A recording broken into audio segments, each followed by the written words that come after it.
জুরাইজ অনেক বড় আল্লাহর ওলি, পাহাড়ের উপরে তার বাড়ি। 3 দিন পর এক বেশ্যা নারী এসে হাজির, দরজায় নক করতে শুরু করেছে। জুরাইজ দরজা খোলো। খোলার পরে বেশ্যা নারী বলে, দেখো আমি কত সুন্দরী, অনন্যা, পৃথিবীর কেউ দেখবে না, চলো আমরা অপকর্মে লিপ্ত হই। জুরাইজ বলে, মাআদাল্লাহ, আমি আল্লাহরে ভয় পাই, আমার এইখান থেকে দূর হয়ে যাও। জুরাইজের কাছে সুবিধা করতে পারে নাই, না পেরে বেশ্যা পাহাড় থেকে নেমে এসে দেখে এক রাখাল সারাদিন ছাগল চড়ানোর পর ক্লান্ত শ্রান্ত হয়ে ঘুমাইতেছে। রাখাল রে উঠায় বলে, দেখো আমি সুন্দরী, রাখালকে পাইছি তোরে।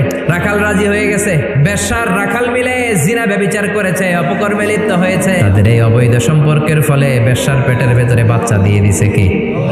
3 মাস পরে এলাকার লোকেরা ধরছে, কিরে তোর তো বিয়ে হয় নাই, বাচ্চা পাইলি কই? বেশ্যা বলে, ওই যে আল্লাহর ওলি জুরাইজ আমার সাথে অপকর্ম করেছে। বুখারীর বর্ণনা, বনি ইসরাইলের একজন বড় আবিদ ছিল, নাম জুরাইজ। তার গির্জার পাশে তার মায়ের ঘর, তাহাজ্জুদ গুজার হতে হতে বড় আল্লাহর ওলি হয়েছে। প্রতি রাতে তাহাজ্জুদ পড়তেন। একদিন তাহাজ্জুদের নামাজে দাঁড়ালেন, আল্লাহু আকবার। ইন দ্য মিন টাইম উনার মা পাশের ঘর থেকে ডাক দিয়েছে, বাবা জুরাইজ, আমার একটু পানি খাওয়া।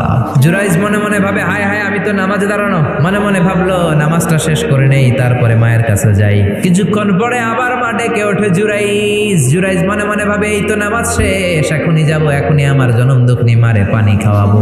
কিন্তু মায়ের সহ্য হয় নাই, মায়ের মনে কষ্ট চলে আসছে। মা তার অন্তরে ব্যথা পেয়ে বদদোয়া করে ফেলছে। কবুল করে নিছে কি? আল্লাহ। আপনার আল্লাহর ওলি না মুফাসসিরে কোরআন না হাফেজে কোরআন, এটা কোনো বড় বিষয় না। মা হাত তুলে কিছু কইলেই গো। মা বদদোয়া করলেন। বুখারীর বর্ণনা, ও আল্লাহ, বেশ্যা নারীর ফিতনায় না ফেলে জুরাইজকে মেরো না। এলাকার লোকেরা লাঠি চোটা নিয়ে ওর গির্জার উপরে যে সবাই ধরছে, কিরে তোর উপর মে পাক সাফ, আন্দার মে খালাত মালা, তোর বাইরে এত বড় লম্বা জুব্বার, ভিতরে এত ভেজাল, ঘটনা কি? সবাই মিলে গির্জা ভেঙে জুরাইজকে রশি দিয়ে বেঁধে জামিনে নিয়ে আসছে। জুরাইজ কয়, আমার অপরাধ কি? অপরাধটা বলো। সবাই বলে, তুই অপকর্ম করেছিস সেই বেশ্যার সাথে, তোরে আমরা মৃত্যুদণ্ড দেব। জুরাইজ বলে, আল্লাহ কি বিপদে পড়লাম, জীবনে কোনো পাপ করি নাই, কোন পাপের শাস্তি তুমি দাও? জুরাইজ বলে, ঠিক আছে, মৃত্যুদণ্ড দিও, মরণের আগে 2 রাকাত নামাজ পড়ার সুযোগ দাও।